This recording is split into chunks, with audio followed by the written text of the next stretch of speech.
Rajarhat DRR স্টুডিওতে আগুন। জনপ্রিয় টিভি শো দিদি নাম্বার 1 এবং দাদাগিরির শুটিং হয়। প্রথমে স্টুডিওর ভিতরে রাখা একটি মেকআপ ভ্যানিটি ভ্যানে আগুন লাগে। এরপর পাশে থাকা আরও একটি ভ্যানিটি ভ্যানে আগুন লাগে। পাশে থাকা একটি টিনের শেডে আগুন ছড়িয়ে পড়ে। স্টুডিওর মধ্যে থাকা জলাশয় থেকে জল তুলে আগুন নেভানোর চেষ্টা চালায় স্টুডিওর কর্মীরা। আগুনে দুটি গাড়ি পুড়ে ভস্মীভূত হয়ে যায়। ঘটনাস্থলে রাজারহাট থানার পুলিশ।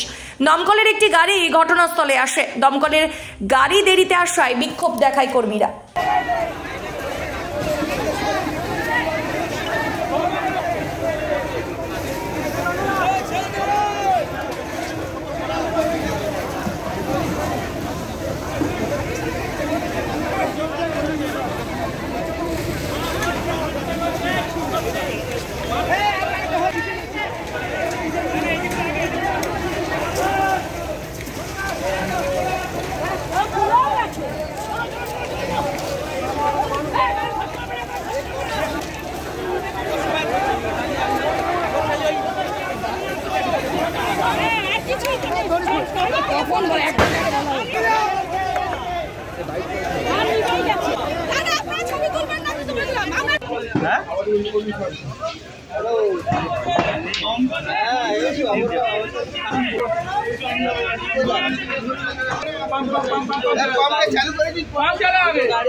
এই দুটো বাস থেকে বুঝলে